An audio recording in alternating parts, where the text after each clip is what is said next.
Huge. You know who we didn't have beat? The New York Knicks. The Cavs didn't have them beat At all. He was about to blow. You asked one more question. It's for the blow a gasket in this mic. So Are you guys getting tired of Donovan Mitchell? I know. Are you guys getting, because he wants to get his NBA stuff in. No, we got a game that we can't do without Boogie. We'll do it. So we got to get it. It's going to happen. I promise you. I'm not going nowhere. Are we, no, he means today. Oh, okay. Are we getting tired of Donovan Mitchell and his New York Knicks love affair? The most recent piece of evidence on the file after the series was over, I didn't like some of his comments. And Jason Lloyd had been telling us throughout the regular season he wants to go back to New York. I'm hearing throughout the league that he wants to go back to New York, which meant Donovan Mitchell was telling people, I want to go to New York. When I say back to New York, that's where he's from. So now play this. This is from a podcast over the weekend. Donovan Mitchell saying more great things about New York and the Knicks. This is the Run Your Race podcast. Steve, you can take it. Anthony, hit play. I know you lost, but go ahead. Bro, we got for game 3 when we came out for warm-ups and all that, like the noise, the fans was in there already. When they did the anthem, bro, that shit was crazy. Yeah. That shit was crazy. Like when they did the anthem, I was like, damn, this shit is jumping. Like I was deep. The people want to know, how was it playing in the Garden?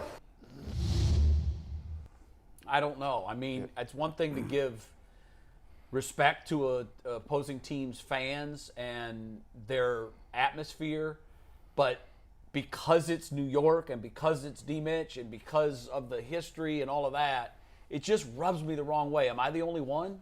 I look at it different. You know, as an athlete, we went to go play the Memphis Showboats, and after the game, I'm like, wow, they were rocking. Those fans were going crazy. You just appreciate it as an athlete. So I'm going to hope that he was asked a question on a podcast. It just so happened to have to be about the New York Knicks, and tensions are high right now, and he said things in the past. But I'm going to give him a pass on that one. I don't know if he said other things that have led you to feel this way, Jay, but just on that specific small little video that I just watched. You understand it? I understand it because I found myself talking about other away teams' crowds and the atmosphere. Okay. It's just amazing. It makes the game fun. You're just like, wow, this place is rocking right now. That's fair. So I'll lean towards that. For me, I don't care. And if I had to look at it differently, he's a native New Yorker. He's clearly a diehard sports fan. And he just played his first ever playoff game where he's from. And so I can only imagine what, like, internally he was feeling. You know, a lot is made of him constantly mentioning New York. But to me, it's like, so what? I understand that's where he's from. If I play professional sports, right, I love the city of Cleveland. I love everything about Cleveland sports. And I play professionally somewhere else, I'm going to do my job. But I'm also going to be honest with my fans and whoever else about, hey, I'm from the land. Yeah. I love the Browns. I love the Guardians. I love the Cavs. Let's say I was in the NBA playing for the Bulls. I'm going to still love the Cavs. You know, if you ask me a question, I'm going to be honest about it. This is why it just don't bother me. It's up to Kobe Altman to have a plan for the worst case scenario. Right. If you, in your mind, think worst case scenario, to me, that makes you a better planner. And if you're a better planner, then you got a contingency plan in case he does wants to go leave and go play in New York. Yeah. And so these comments, to your point, though, you know how they say, man, read between the lines. He's kind of telling you something without telling you something. So if you know that, then it's up to Altman to have a plan. So, no, I'm not in my feelings about it. I don't care. Am I being overly sensitive here? Look how he's sitting in that chair. He's something. He feel away. He do. I don't feel a kind of way towards Donovan Mitchell.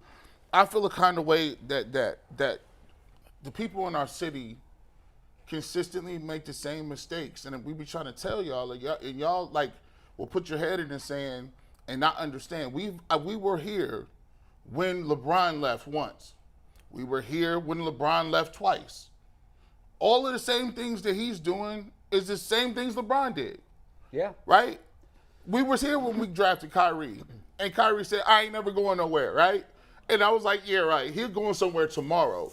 Think about this. Kyrie Irving won a championship in 2016 and was upset because he knew he couldn't leave and demand a trade after he hit the biggest shot in the history of the Cavs organization. If we've all been sitting here during this time frame, why are we acting so naive? The reality is Kobe Altman is up against it. See, what happened was you was living off of potential. See, in this city, we can live off potential forever, right? But when you start hitting them expectations, and it's like you better get to this round or this round, all of a sudden we confused. We don't know what's going on. You made a trade for Donovan Mitchell, right? You made a trade. You gave up 3 first-round picks. Let's not act like that's not the same as Deshaun Watson. If Donovan Mitchell don't work, it sets you back years and years and years, because it's not only the fact that you got Donovan Mitchell and he's going to go and you're going to go for free. You have no draft picks to do anything. You have no cap space. So what were you doing? What were you doing, Kobe, when you made this move and then had the brilliant mindset to say, you know what, I'm not going to make no sweeping moves. What are you talking about? Any franchise player, bona fide player, hear that? That's saying you waved the white flag. You're good standing pat. You good. We just lost in 5 in the first round to a lower seed, but we're good. But so why would Donovan Mitchell show any sort of, oh, I'm happy to be here, let's go back and do this again? These guys know that they had an opportunity. They watched the Miami Heat do what they did. They know that if they had a couple more pieces here or there, we could have been in that position. And to your point, Altman was here under Griffin as an assistant, right? So you know the drill, you know the game, you know the blueprint. You seen how this played out the first time. And that's what I mean about the good GMs that got contingency plans, right? You got a plan A through Z as far as I'm concerned. And so if he does end up leaving, okay, I'm not blaming Donovan Mitchell. You made the trade. You made the trade knowing that in 2 years you possibly couldn't have him. So you need to make sure that you got a plan B just in case we don't have him. And what's the plan? I don't see it, Jay. Can you tell me? What's the plan? No, I see no plan. Just hope. Hope that he stays. Hope that he's happy. Hope that the shooter we need falls out of the sky. Hope that all the pieces that we're still lacking just fall into our lap, and we somehow put it all together and do a Miami Heat. I don't. But that's not a plan. It's not. Hope's not a plan. So do you think he's putting pressure on the organization? Because we've seen this in the past. You know, Kobe did it. He threatened the organization. He was more outright with his. LeBron makes subtle comments to put pressure on the organizations to make moves. Do you think Donovan Mitchell was going about it in this way to get his point across rather than just coming out saying, if you don't make moves, I'm leaving? Yes, because communication counts, right? Like top players across this league want to know one thing. Listen, Mark Cuban maybe have his faults, right? But I can never begrudge Mark Cuban because he's in the pursuit of winning. The move might not work, right? Yeah. It may not work, basketball-wise.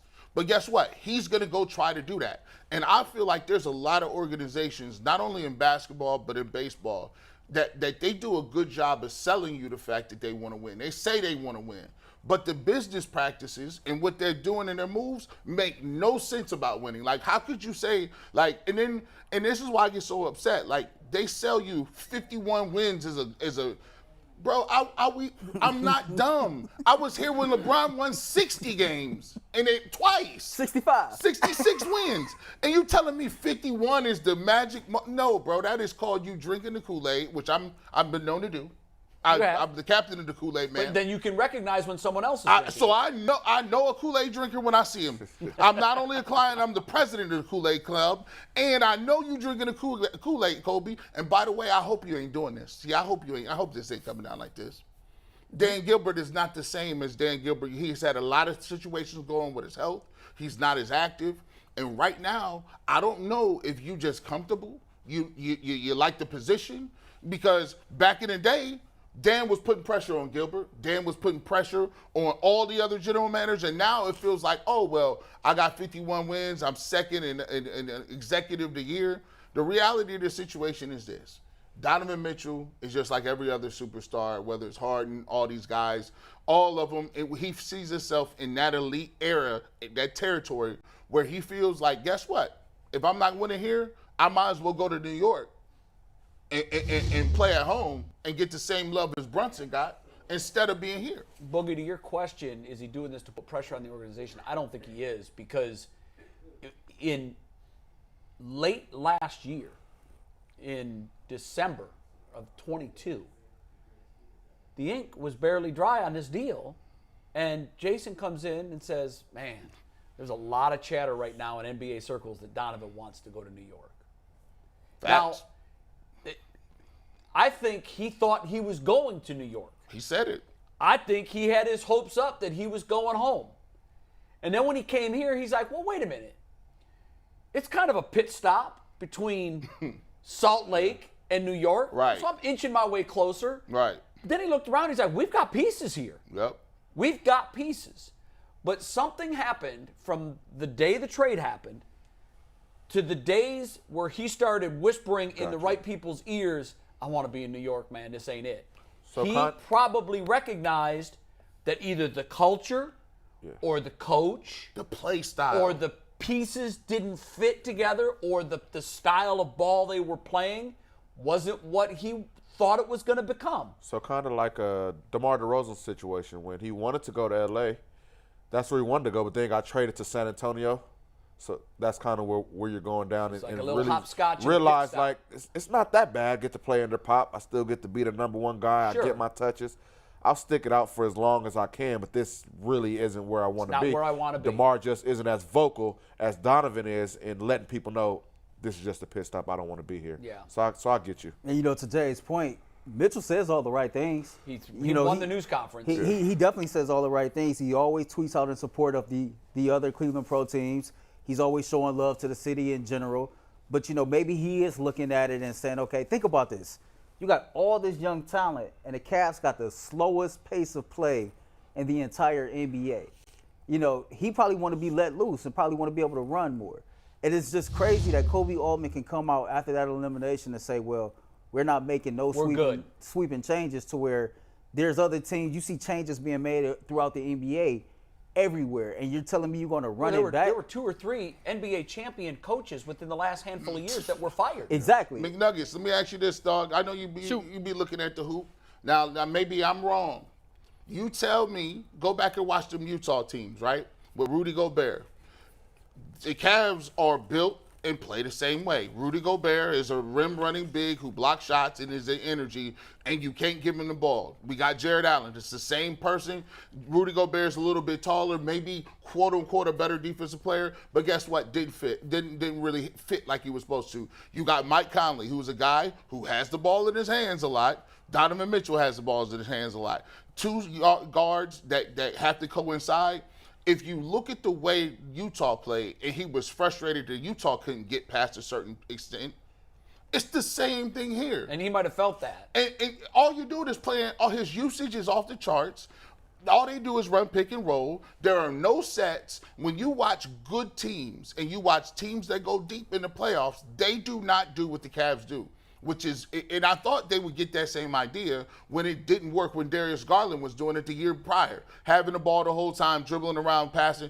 That Trae Young game don't work, man. That Trae Young, them is empty stats, man. I'm just saying, McNuggets, do they not play like the old school Jazz? They're similar and different in a lot of ways. I mean, the Jazz had a lot of shooting with 1 big in Gobert. The Cavs don't have a ton of shooting and 2 bigs. But to your point about the high usage guys, unless you're LeBron, like a lot of the guys who have led the league in usage rate, Russell Westbrook for a few years, Luka Doncic for a few years, that has not translated to postseason success.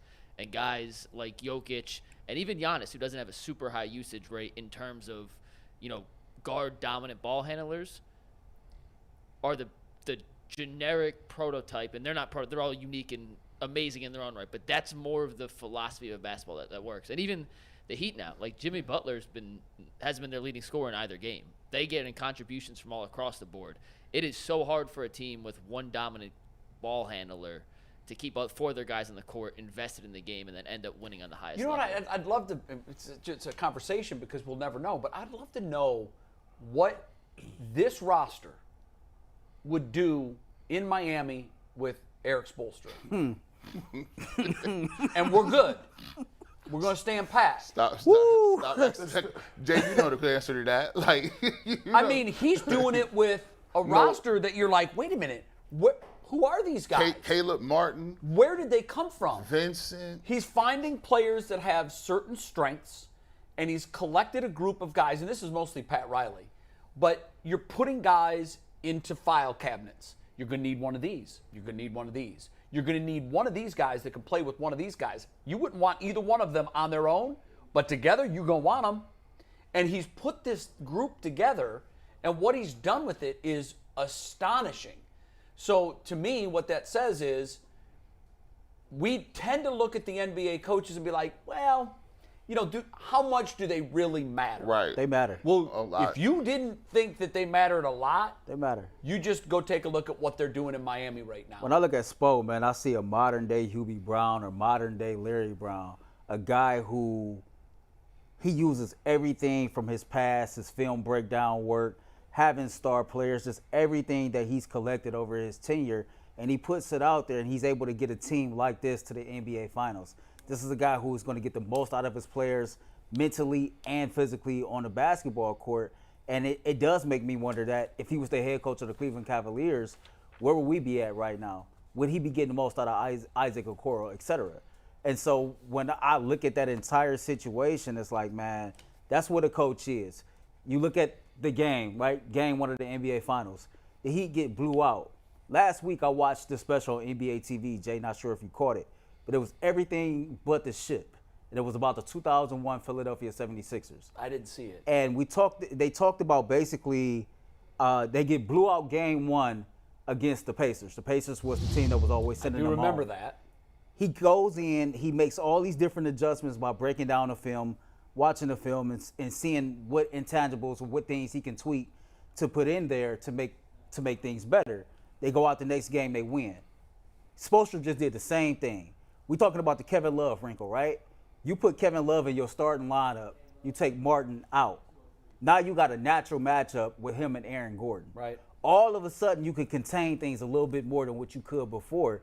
And little things like that, they made big differences in the total outcome of the game. That right there, that little things like that make big differences. That's it. We talked at the start of the show, and we're clearly transitioning here now to the NBA Finals.